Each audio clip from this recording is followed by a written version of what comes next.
तो अब हम देखेंगे इनकम इलास्टिसिटी के बारे में। इससे पहले हमने पढ़ा था प्राइस इलास्टिसिटी के बारे में, प्राइस इलास्टिसिटी के बारे में। तो जिसने भी वो वीडियो नहीं देखी है वो जाके पहले देख ले।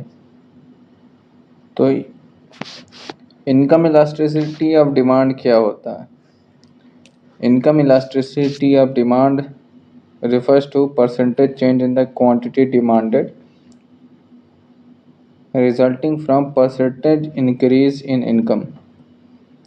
मतलब कि इनकम इलास्टिसिटी ऑफ डिमांड एक responsiveness of the quantity demanded of a commodity to a change in income. मतलब कि इसमें क्या होता है, क्वांटिटी डिमांडेड एंड इनकम का रिलेशन हम देखते हैं, जिसको हम एम से डिनोट करते हैं, ठीक है। और फिर it can be measured as the proportional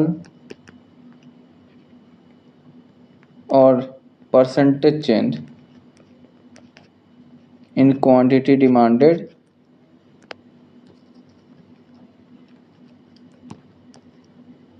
of a commodity divided by proportional change in the income, proportional change और percentage change in income। और जो रिजल्टेंट कोफिशिएंट बनता है उसको हम कहते हैं इनकम इलास्टिसिटी कोफिशिएंट। जो रिजल्टेंट हमारा बनेगा उसको हम इनकम इलास्टिसिटी ऑफ कोफिशिएंट कहते हैं। पिछले वाले को प्राइस इलास्टिसिटी कोफिशिएंट कहते थे, जिसको हम ईपी से डिनोट करते थे, इसको हम ईआई से डिनोट करेंगे। और सेम एज इट इज दोनों है, प्राइस इलास्टिसिटी और इनकम इलास्टिसिटी। बस नीचे क्या हो जाता, प्रोपोर्शनल चेंज इन इनकम,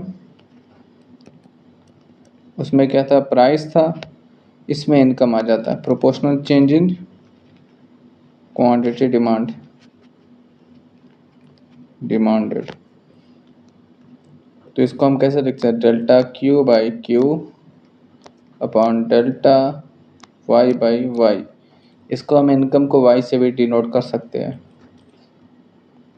तो जब हम इसको ऊपर भेजेंगे, ये तो डिवीज़न में है तो ये ऊपर चल जाएगा, तो delta Q into Y upon delta Y into Q,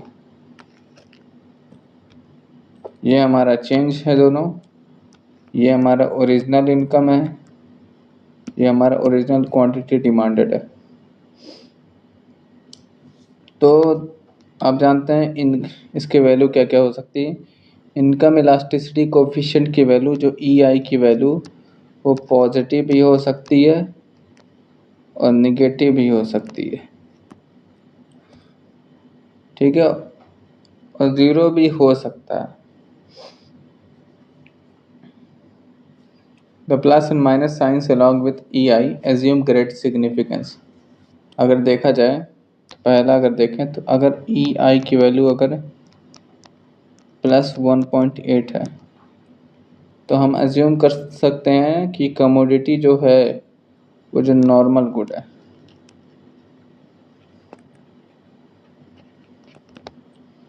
और अगर EI जो इनकम इलास्टिसिटी कोफिशिएंट है उसकी वैल्यू निगेटिव है, अगर निगेटिव आ रहा है वैल्यू, तो हम ये कह सकते हैं कि इन्फीरियर गुड है, वो गुड इन्फीरियर गुड है।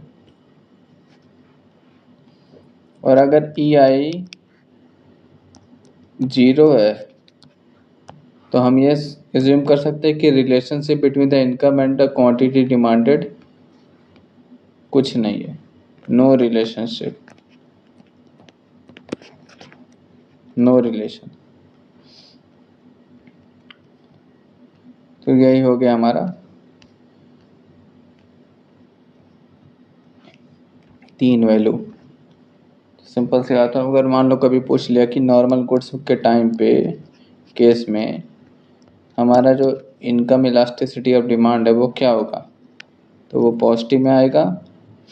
इनकम इलास्टिसिटी का डिमांड का जो कोफिशिएंट वो पॉजिटिव आएगा, और इन्फीरियर गुड्स के केस में हमारा निगेटिव में होगा, और अगर दोनों में इनकम और डिमांड में कोई रिलेशनशिप नहीं है तो जीरो आएगा। नेक्स्ट में देखेंगे price cross elasticity of demand. Cross elasticity of demand, और जिसने भी पुराने लेक्चर्स नहीं देखे हैं वो जाके देख लो, और न्यू हो तो सब्सक्राइब एंड शेयर। और नोट्स इसके चाहिए तो वेबसाइट पे जाके विजिट करो, लिंक डिस्क्रिप्शन में है।